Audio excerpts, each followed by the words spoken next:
Estimados alumnos de la comunidad de MIA, continuando con el estudio y el desarrollo de nuestro curso denominado Propiedades mecánicas de los aceros, comportamiento y tratamientos térmicos, pasaremos a detallar y a revisar el módulo número 4 denominado Metales y aleaciones ferrosas, producción, propiedades generales y aplicaciones. Para comenzar, nos haremos las siguientes preguntas.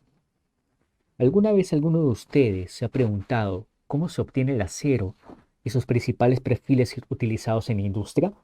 Esto es, entre sus principales perfiles, las vigas, los canales, los ángulos, las platinas e incluso podríamos considerar también a las planchas de acero. ¿O alguna vez alguno de ustedes se ha preguntado qué es la colada de un acero?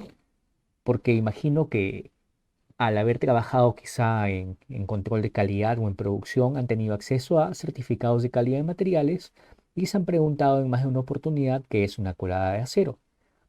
O quizá en algún momento se han preguntado cuáles son las principales entidades reguladoras que emiten normativas sobre los principales aceros utilizados en la industria.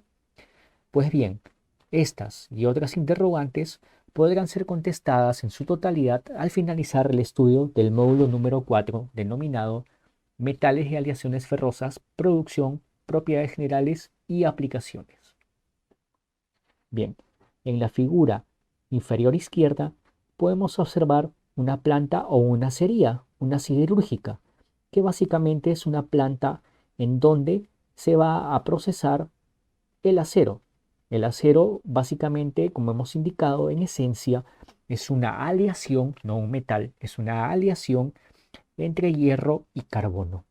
Y hemos indicado que un acero se llama acero si contiene desde el 0,008% al 2,11% de carbono en su composición. Bien, mientras que de un 2,11% hasta el 6,67%, este va a ser llamado como una fundición, o es una fundición o un hierro fundido. Bien, en la figura inferior derecha podemos observar el acero fundido dentro de este balde, por decirlo de alguna manera, o este cucharón. A este balde o este cucharón se le llama la colada.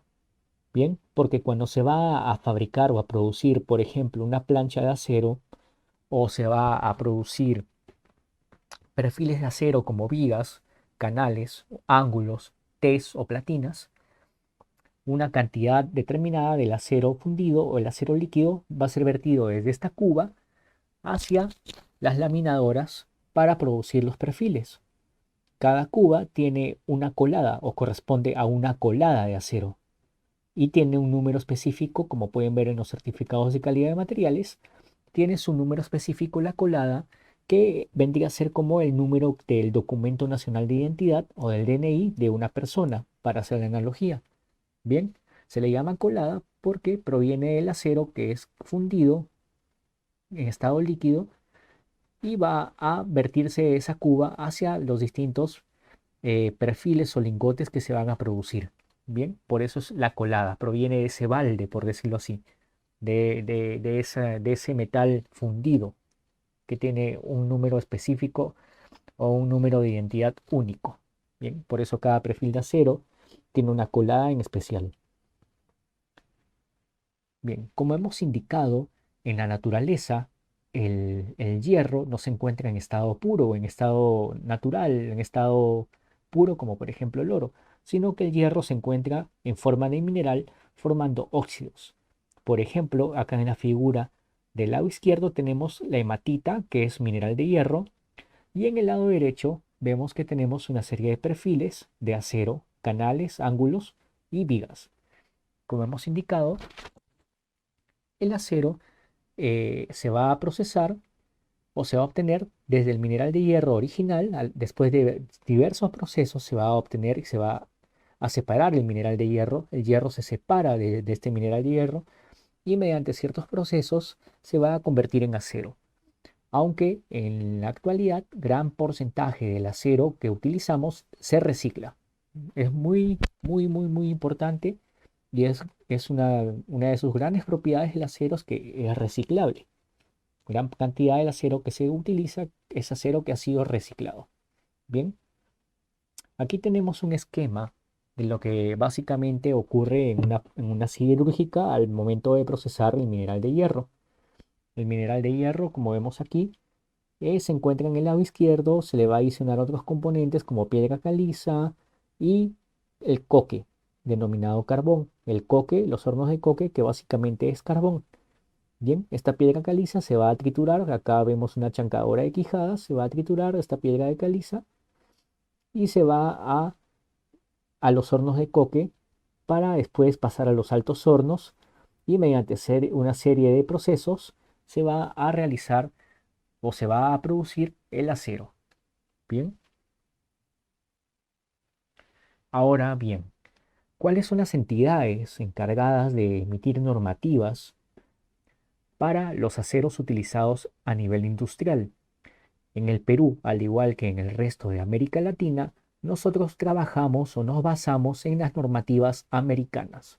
Si bien es cierto, hay otras normativas como la DIN, que es la normativa alemana, la UNE, que es la normativa española, o la JIS, que es la normativa japonesa, tiene sus tablas de equivalencias para algunos aceros que tienen norma americana, pero en nuestro ejercicio diario profesional y en nuestra experiencia, tanto en Perú como en América Latina, trabajamos siempre con normas americanas. Las entidades encargadas de dar las normas para los aceros que utilizamos nosotros en nuestro ejercicio profesional de día a día son básicamente los siguientes. La ASTM, que es la Sociedad Americana para la Prueba de Materiales por sus siglas en inglés, como hemos indicado, American Society for Testing Materials, se encarga en toda la sección A o en todo el capítulo A de las normas ASTM, habla solo de los productos de acero y de hierro.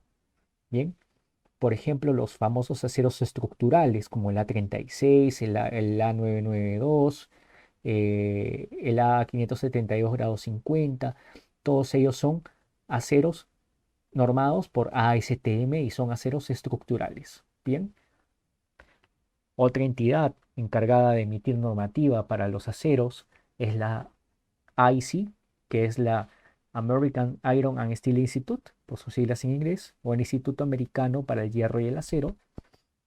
Otra institución encargada de emitir normativa para los aceros que utilizamos a nivel industrial en América Latina es la SAI, que es la Sociedad Americana de Ingenieros Automotrices, por sus siglas en inglés, Society Automotive Engineers, y otra entidad encargada también de emitir normativa para los aceros es la ASME. Bien, ¿hay una equivalencia o es lo mismo hablar de un acero SAI y un acero ICI? Por ejemplo, muchos de nosotros habrá conocido, habrá trabajado en alguna vez, en alguna oportunidad con un acero SAI 1045 o ICI 1045 o SAI 4340 o ICI 4340. Es lo mismo. Hablar de ICI 1020 o SAI 1020 es lo mismo indistintamente el uno de lo otro, es lo mismo.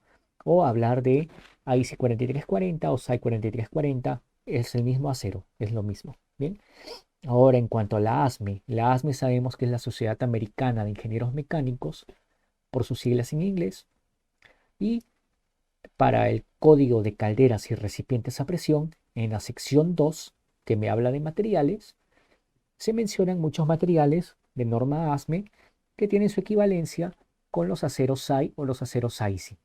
La gran mayoría de los aceros de norma ASME que están en los códigos para las calderas y recipientes a presión tienen su equivalente o son equivalentes con muchos de las normas de acero SAI y ICI. Bien, entonces esas entidades son las encargadas de regular o normalizar los aceros a nivel industrial, tanto para el Perú como para América Latina. Bien,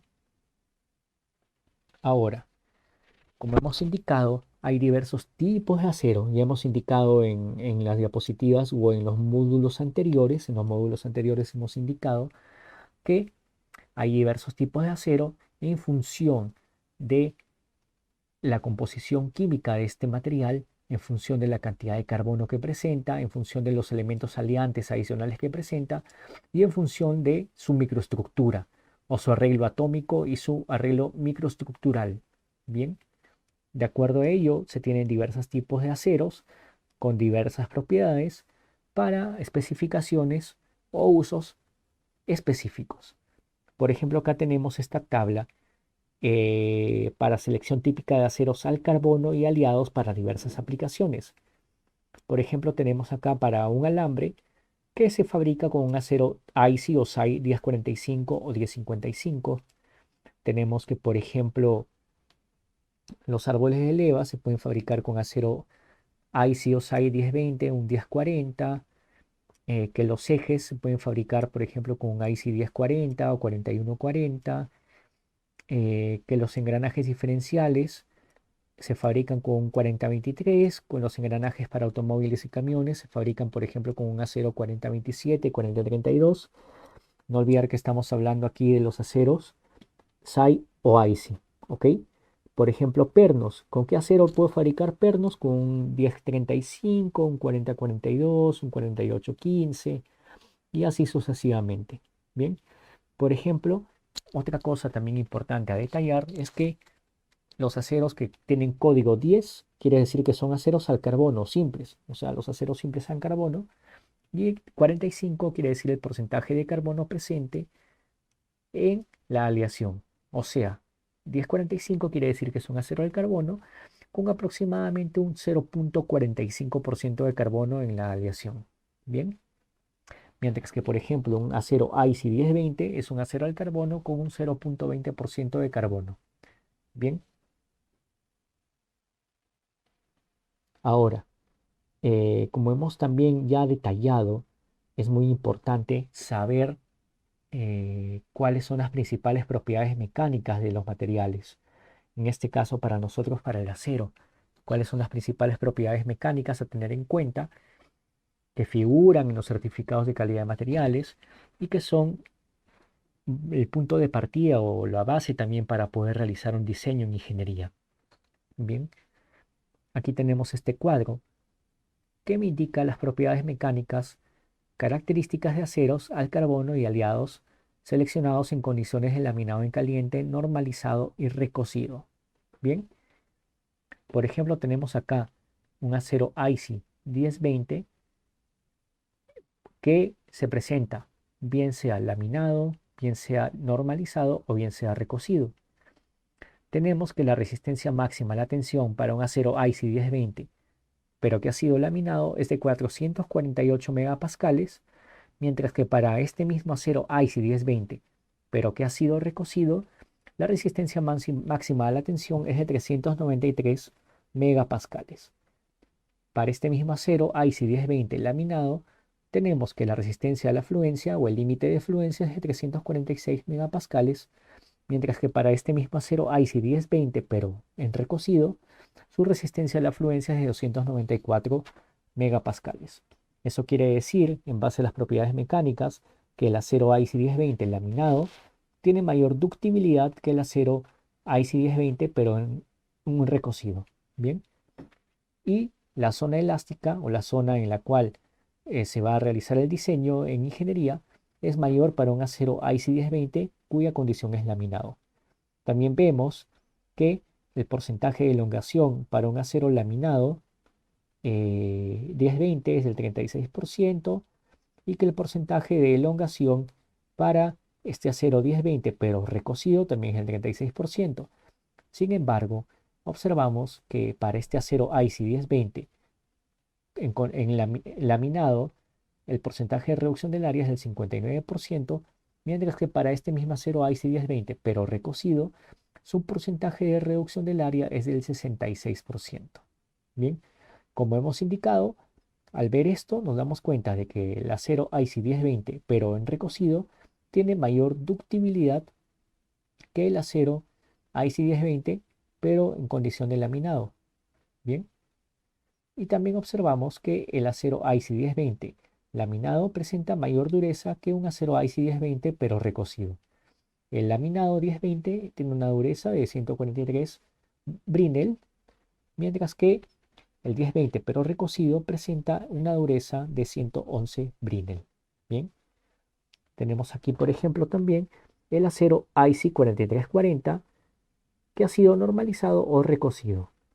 Para un acero 4340 pero normalizado, vemos que la resistencia máxima a la tensión es de 1279 megapascales, mientras que para este acero IC 4340 pero en estado recocido, vemos que su resistencia a la tensión es muchísimo menor, es de 744 megapascales. Bien, también vemos que el 4340 normalizado tiene una resistencia a la fluencia de 861 megapascales, mientras que el 4340 recocido tiene una resistencia a la fluencia de 472 megapascales. Bien, entonces aquí podemos deducir también y podemos acá observar que el acero IC 4340 en un estado recocido tiene mayor ductibilidad que un acero IC 4340 pero en un estado normalizado. ¿Por qué? Porque el 4340 en recocido tiene un porcentaje de reducción del área de 49%, mientras que este 4340 pero en normalizado tiene un porcentaje de reducción del área del 36%. Bien, y vemos que también se presenta esa tendencia, pero en el porcentaje de elongación. Recordemos que el porcentaje de elongación y el porcentaje de reducción del área son mediciones de la ductibilidad de un acero. Bien, en el IC 4340 también vemos que para un acero normalizado tiene una dureza, se presenta la dureza de 363 Brinell, mientras que este mismo acero 4340, pero en un estado recocido, presenta una dureza de 217 Brinells. Bien, aquí vemos también las propiedades mecánicas a temperatura ambiente y aplicaciones típicas de aceros inoxidables recocidos seleccionados. Bien, tenemos acá en norma ANSI o SAI, perdón, IC o SAI, como sabemos. Tenemos, por ejemplo, el IC o el SAI 304, que es el acero inoxidable más conocido de todos, el más común. ¿Qué me dice, por ejemplo, para este IC 304? Me dice que la resistencia máxima a la tracción o a la tensión es de 620 megapascales. Bien, y la resistencia o el límite de fluencia varía entre los 240 a los 290 megapascales. Y su porcentaje de elongación es del 60 al 55%. Presenta una buena ductibilidad entonces. Bien, presenta por ejemplo este 304 es más dúctil que un 410. ¿Por qué el 304 es más dúctil? Porque su porcentaje de elongación está entre el 60 y el 55%, mientras que en el 410 el porcentaje de elongación es menor, está entre el 35 y el 25%. Bien, ahora bien, en cuanto a las características y aplicaciones, por ejemplo, el 304 se usa mucho para equipos químicos, de procesamiento de alimentos en la industria alimentaria, para recipientes criogénicos, canales, caños y placas de encurrimiento. El 304 se usa mucho también en todo lo que es la industria química, la industria farmacéutica y la industria alimentaria. Bien, es un acero inoxidable, si no es el más conocido, es de los más comunes y los más comerciales. Bien, por ejemplo, acá tengo otro acero, un IC 410, también es un acero inoxidable que ha sido recocido y que me está indicando acá que sus principales características y aplicaciones, por ejemplo, son para partes de maquinarias, ejes para bombas, pernos, bujes, canales para carbón, cuchillería, polipastos, herramientas, partes para motores de aviones, maquinarias para minería, cañones para armas, tornillos y válvulas. Vemos acá unas cuantas aplicaciones de este acero 410. Bien, y eso sería todo con respecto al módulo número 4 denominado Metales y aleaciones ferrosas, producción, propiedades generales y aplicaciones.